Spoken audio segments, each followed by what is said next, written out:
there is a feeling, I think, amongst most, if not all of us, that like whatever this game turned out to be or was had to be at least as good as Bastion. So there was that pressure. Transistor obviously went through a pretty significant redesign and a lot of sort of like creative struggles to try and find its feet. Can you tell us about like that time, the story it originally had, and kind of where you ended up? Yeah, but like how much have they revealed to you? Yeah. Ooh, boy.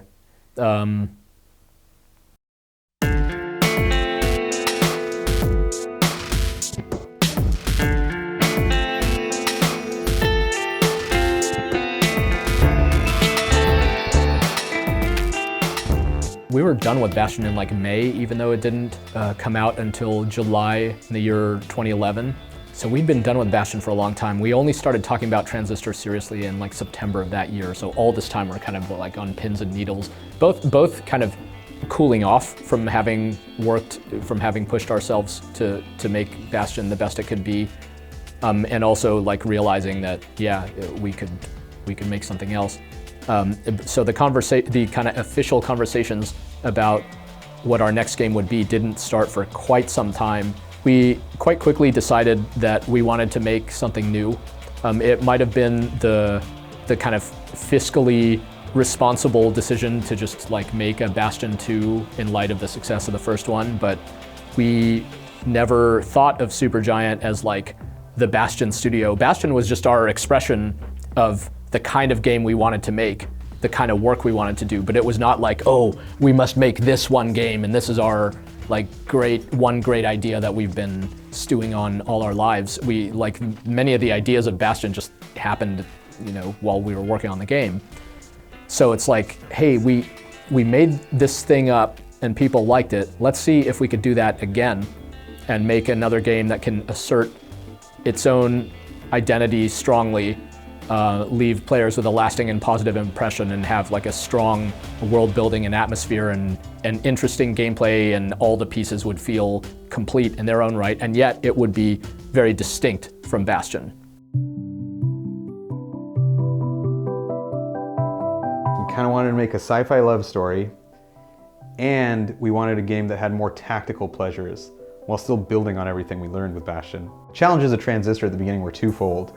The first thing was, how do we make a game now that all the team members are here? Because now our creative process from the start has to incorporate all 7 members of this team.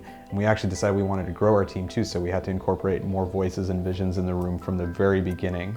And we had never done that before. And so Transistor was the first time we had to start a game together, and that took a really long time. Pre-production for the game was like 19 or 20 months. We were struggling with the world, we were struggling with the main character, we were struggling with the integration of voiceover, with the musical voice, with the gameplay, with the meta game, with the length, with the number of characters, with the process.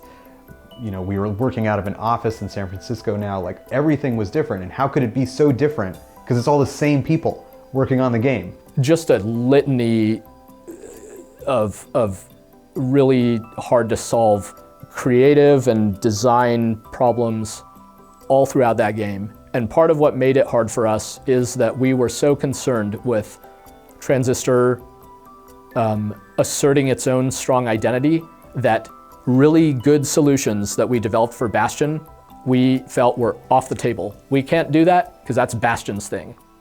We have to come up with another solution. And Bastion was our like entire life experience of like all the good ideas we ever had, we put into Bastion, and then it's like, now try to come up with some more good ones without using any of the ones that you did on your last game.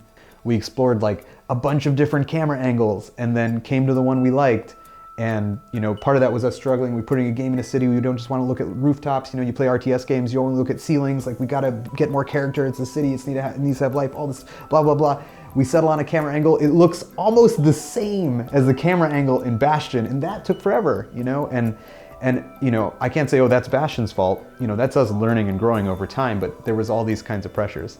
The second thing that was very challenging about Transistor is something we didn't talk about much, which is like the invisible pressure of Bastion. We had made something that turned out to be really, really well liked, and now we didn't want to let people down. Now we had rent and health insurance, and we didn't want to like have our company just end because everything felt like it should be something that could last. We never spoke about the whole like sophomore slump thing through the 3 years of development on Transistor, but I bet we were all like in the back of our, it's part of why, it was like the elephant in the room. It's like, well, don't screw this up.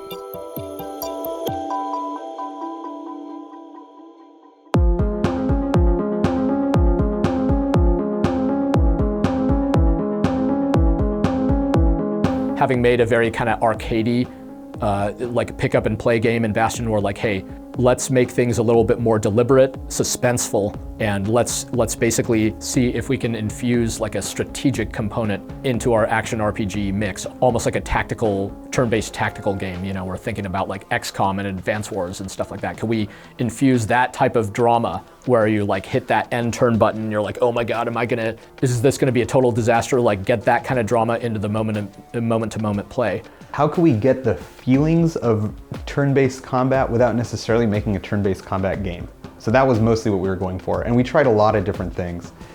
And one of the hardest things for us to manage in that combat style was when is the enemy turn? Like when is the enemy phase? Because if you can plan out all your moves, like when does the enemy have a chance to strike, and how do you play defense in a game with the ability to kind of plan out your actions? The Transistor itself was not a factor in the story at all for a long time. The name Transistor was not there. We were like prototyping the story and starting to get levels up and running and kind of, but man, it was just not happening. We were not feeling it. We were trying to kind of concept this protagonist character and this partner character.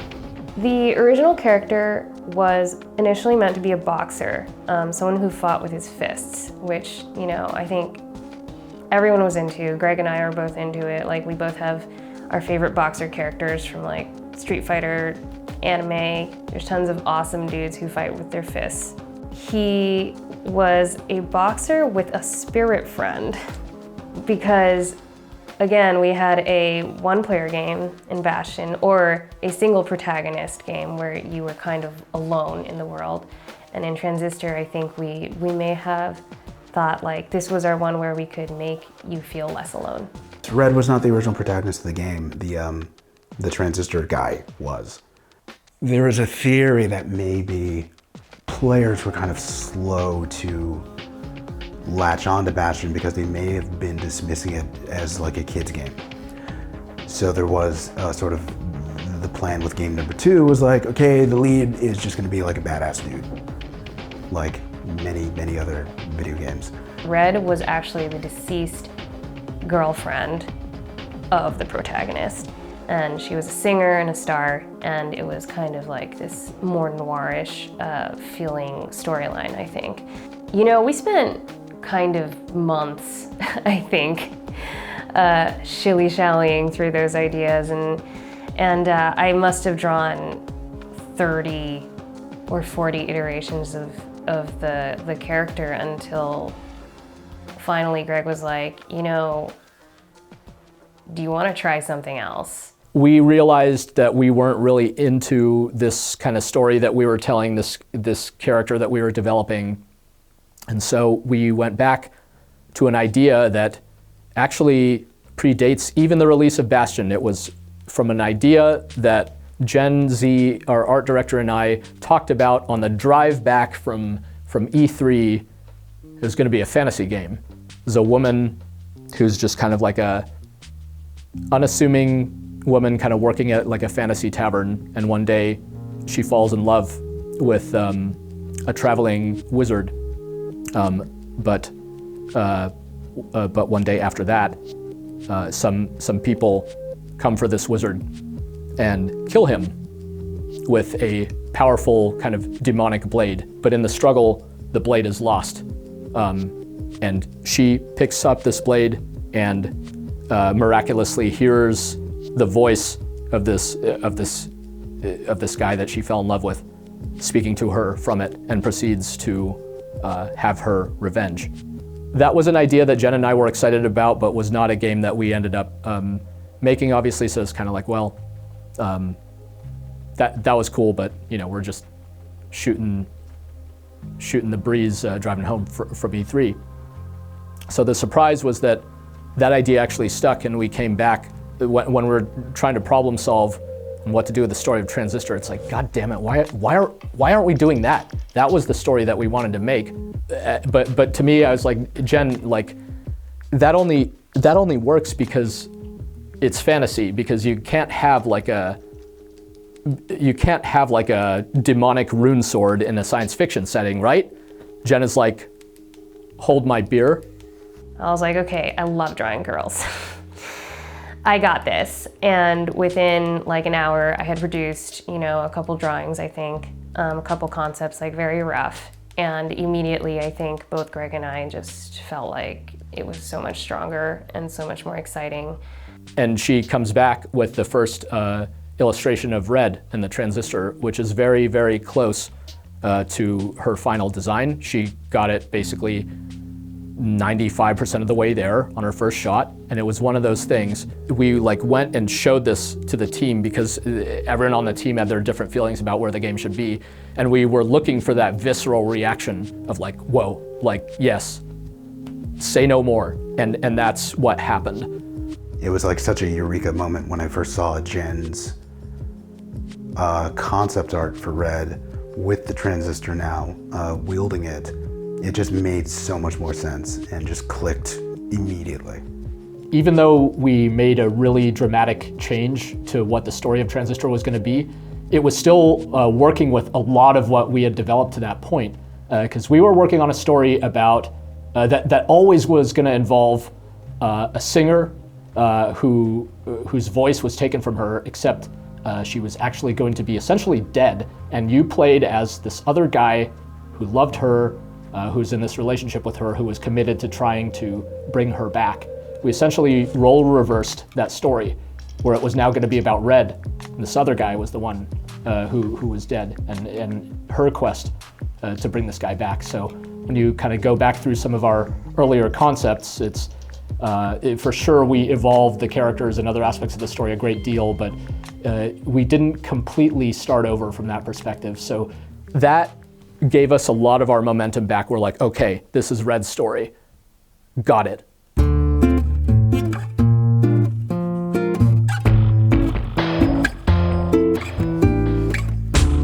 We took a lot of iterations actually to get to the point where we kind of cracked what we wanted out of the game, which was, Red could stop time at any moment, plan the actions, but the actions you took are the same ones you can take in real time. They're not special or distinct in that way. They take up a certain amount of your focus bar, and once that was the development name for it, the turn bar, and then once you have everything planned, you can hit a button, you watch her execute all the moves in real time, but then there's a recovery period where only one defensive power is able to be used, and that recovery period ended up being the enemy phase. It suddenly unlocked a bunch of stuff. It meant that we could actually have hyper-aggressive enemies, and it felt thematically relevant to that game where Red is being hunted down by the process. They could have the kind of oppressive capabilities that even the enemies in Bastion couldn't really have, because you always had in your back pocket the ability to stop the game, plan out your actions. When we're making the AI for a game, your focus usually is not on just how to make it really good. You could make an enemy that just perfectly dodges out of the way of the player at the very last second every single time. That's not going to be a good experience. So the goal is usually to make something that feels more natural, and it's just kind of like fun for the player to fight against, and it kind of gives natural openings for the player to attack, and doesn't let the player fall into the same pattern over and over again, but without doing things that are unfair. If you take a shooter, for example, and in an easier example, like the easiest possible thing is just to tell the AI always aim directly at the center of the opponent's head. That's really easy. Coming up with like what the system or algorithm or heuristic is to make them kind of like miss in a natural way, that's actually a much more difficult problem. We had talked about them as being products of what we were internally calling as the virus. In speaking of it as a virus, and especially in a world where we were kind of following this more Art Nouveau and softer look, it just kind of felt appropriate to make these feel a little like fleshier. And then the other side of it is that as mentioned, I think a lot of the enemy design in Bastion was far too intricate. And in Transistor, I swore to myself that I would simplify. So the enemy designs are far simpler in Transistor, and I think that's for the better.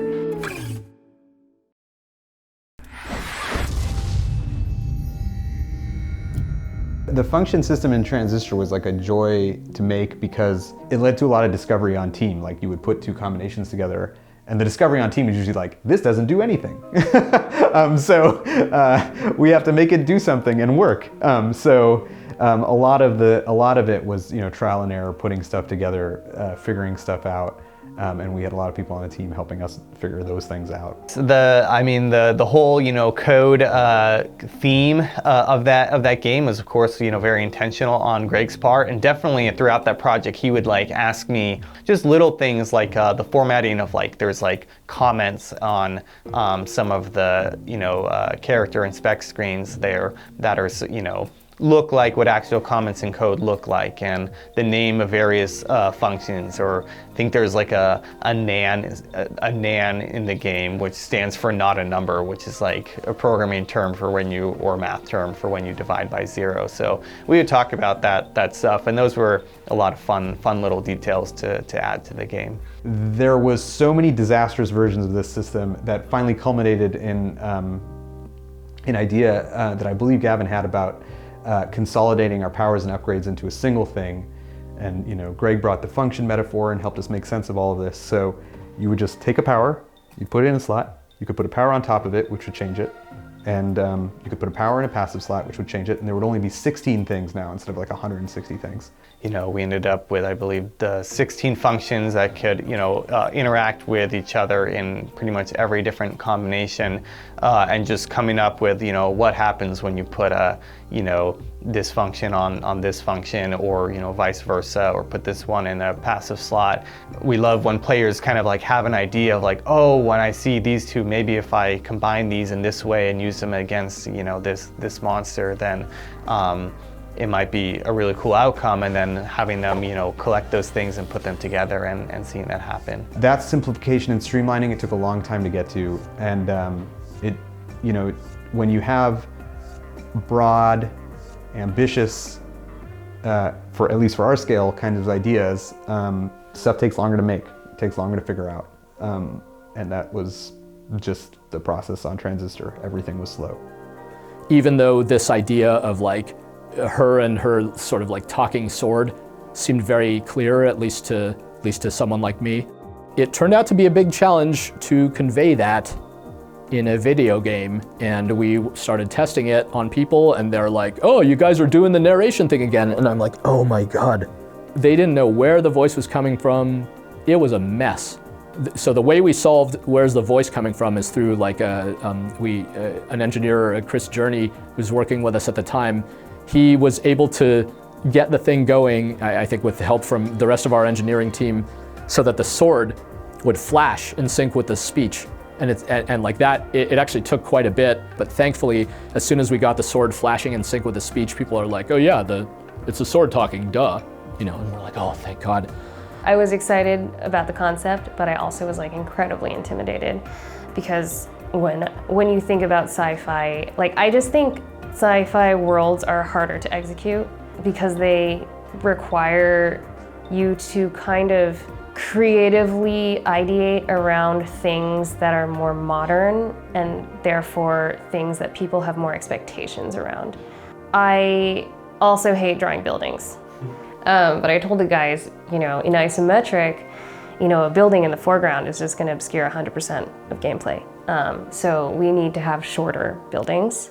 We can maybe have taller buildings in the background. Well, we can sell the idea of going amongst really tall skyscrapers, but we can't actually show it. When it comes to the idea of a sci-fi love story, we kind of had to drill down into what that meant.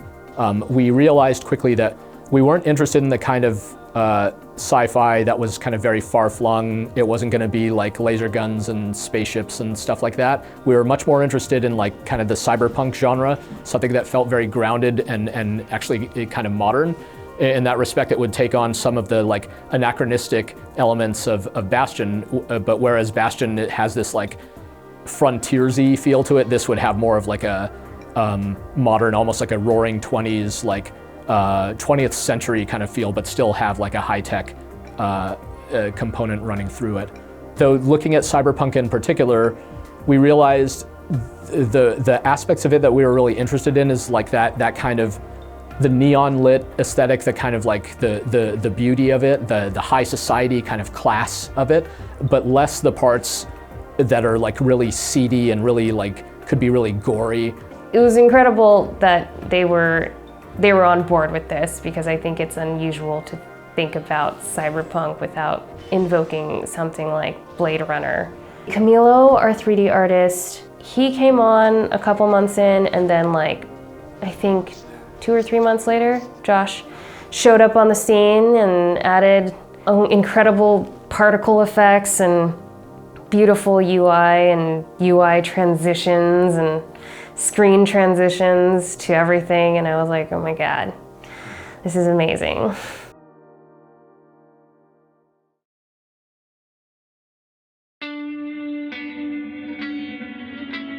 Hey, I have a favor to ask. Let me go. At the beginning of Transistor, I would say I spent like 6 months prototyping the music. I think for me, the tone of that game and the world really crystallized when we made this tone video, where we had some voiceover from Logan, some incredible concept art from Jen, writing from Greg, and this piece of music. And we put it all together in a little video. And once that all came together, that was the time when I was like, yeah, this is where we're going. Let's go there and go there as fast as we can. I'm going to ask them why. Why you? Why the white walls? Why I'm like this? Once it became Red, I knew the music had to be her music. Red being a singer and being silent, and Red's role in the world of Transistor and Cloudbank was a really important part of my process, considering figuring out what kind of a character Red was, what kind of music she'd make, what kind of lyrics she'd write, because I had to try and embody this character while writing the lyrics. And I wanted to make the songs sort of, in a way, applicable to what's happening in the story, but I wanted Red to have already written these songs in advance of the events of the game. So it was a real tightrope walk. I moved to New York in 2007. I had a lot of friends there who were in the theater, kind of singing arena, and they introduced me to Darren. I think it was his brother Dan introduced us, because I was doing some singing stuff, trying to make it in New York, and he gave me a couple fun things to do outside of video game stuff. And then I remember when he started doing Supergiant Games, he came to me and he said, "Do you want to sing on a video game?" And I was like, "Sure."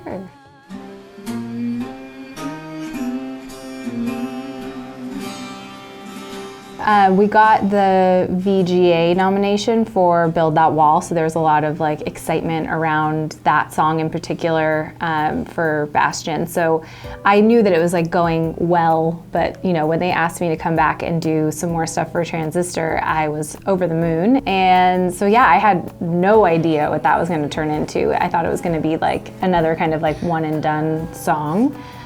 But it felt like they kept coming, you know, like, we have another one, like, this is where the story's going. I think we did everything from Darren's apartment in Brooklyn. He had like a closet. It wasn't even like a walk-in closet, it was just like a built-in closet, and he would like cover it with the soundproof like blanket things. And then I would like face into all of the clothes, and he would have the mic cord like snaking through the other room to his living room, and then he would be on the other side So we would have to like kick Michelle and Milo, his wife and son, we'd have to kick them out while we did our recording. And he would just feed back to me like, let's do it again, but a little differently. You know, like we couldn't see each other. It was like a very hilarious setup. And I stared at like all of his graphic tees and Converse. Like I can like memorize what was like on the shelf. It's very funny.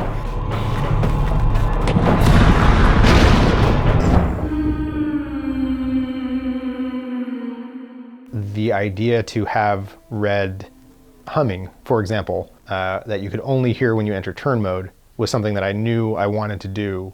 Once we'd figure out what her deal was, that she was the protagonist, that she was a singer who couldn't speak, who lost her voice, I knew that if we're going to put you inside her head as you're sort of planning out what you're going to do, there has to be some sort of vocalization in there.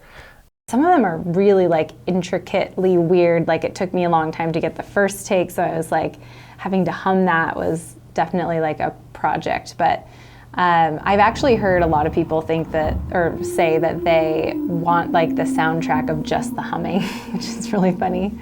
But I think that that's genius. Like whenever I try and tell non-video game people like how the songs that I work on are incorporated into the game, that's like always my go-to. For Transistor, I think we saw that a lot of people, it had this broad experimental system, but I wouldn't be surprised if the way a lot of people played is they find something they're comfortable with and they just kind of roll with it for a long time. I think that's like pretty common kind of action RPG behavior. I think that's like a standard way for players to play. We try to do some stuff in Transistor to push them off their comfort zone. So like when you get defeated, instead of just losing and recheckpointing, you lose your highest memory value function gets popped out and you have to finish the fight with the other 3 and then the other 2 and the other 1 and then you have to start over. So we were trying to do stuff to kind of move people off their comfort zone, and that was part of the CCG model too.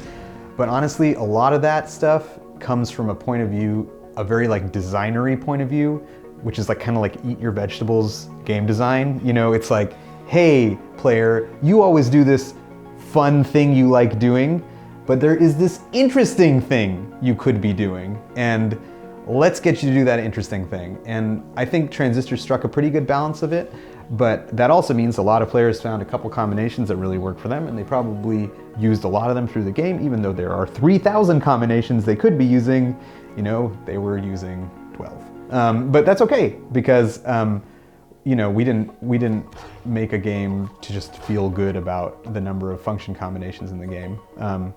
We made a game to be a full experience, and if part of their experience was, I'm in danger, I'm unsafe, I want to use stuff that works so that Red achieves her goal, that's totally okay. There are enemies in the later game that basically add considerations to the combat. Like now you need something that can burst down multiple enemies, or you can turn on limiters that now add a shield to all the cells that you have to pick up. So you need to find a way to pop shields very easily, and you can't just make a very high damage burst build. So there are things that the game tries to do to push you into different builds and into different setups. And the limiter system in that game, which creates these multiplicative, sometimes strategic and sometimes just challenging considerations in the fights, was always sort of it's been like our staple to have these elective difficulty systems that you can layer on into the game so that you can tailor the ways in which you want to make it hard. We've always shied away from sort of the traditional easy, medium, hard type stuff, especially at the beginning, if we don't think the game needs it, and we would prefer to kind of focus on a single experience that you can tailor as you go. And Bastion ended up having a no sweat mode where you did have unlimited lives and this type of thing, but those are sort of not our kind of starting points for a lot of this stuff. If you're going to find a design theme in all of our games, it's 100% it's player failure. We're thinking about player failure all the time.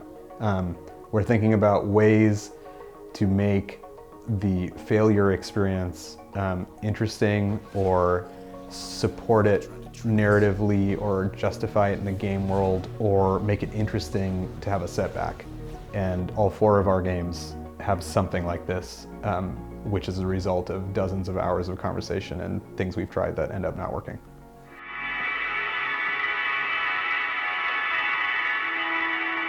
Before we announced that game, we collectively as a team were terrified that we were going to fall on the wrong side of like similar to Bastion. There's the similar to Bastion that's like, oh, awesome, it's a whole exciting new game from the creators of Bastion, and there's the similar to Bastion of like, oh, dude, they just, you know, swapped the kid with a girl and kind of like palette swapped all the art and called it a day. We were really afraid of that assessment and of people being really angry that we didn't just go on to make a Bastion 2, because a ton of the feedback we were getting on Bastion was like, oh, dude, that game is so cool, when's the sequel? And we're like, yeah.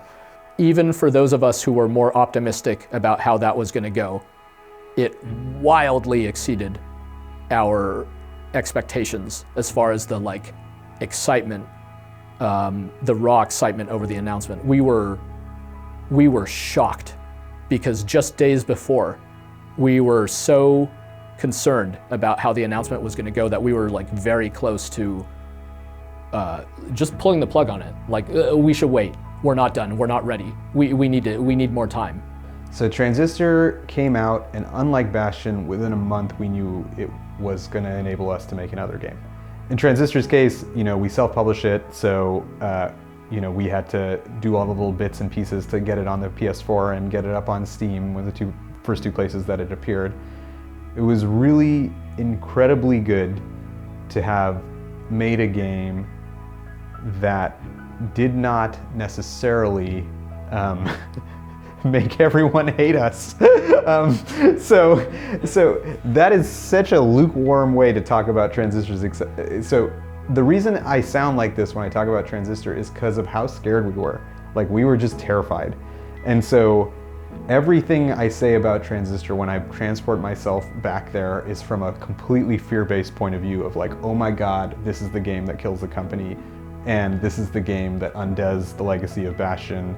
And this is the game that we made, that, you know, all these little decisions we made, maybe we made, too many ones that are too esoteric and aren't for certain players. And people were really kind to that game. And they're even more kind to it like a year or 2 or 3 years later. It's the kind of game where I feel like the reception just got better and better and better and better. 5+ years after the fact, it's actually bizarre to me that I see much more love for Transistor now, even than Bastion.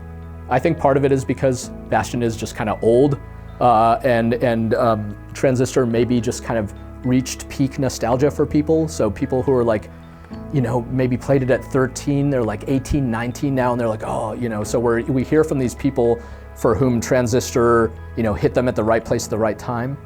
Like, it turns out what I ended up really hoping for from Transistor is that it was some people's favorite game of ours.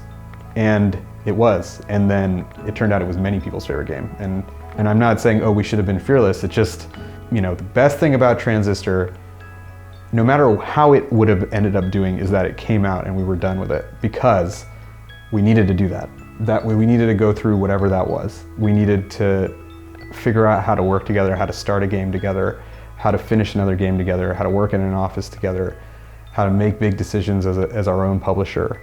We needed to go through all of that in order to make the next set of decisions that we were going to have to make.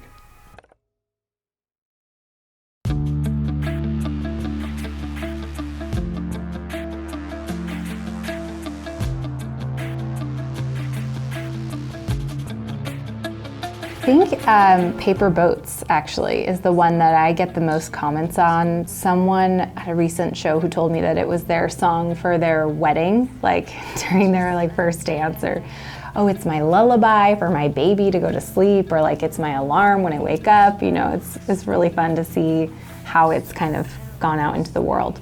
I had just met my now husband, so I remember like thinking about it as like a cool song about, you know, love, partnership. In my feeling, it has like 2 very distinct parts. So it's like, I liked kind of going from one to the other, and doing that vocally was fun.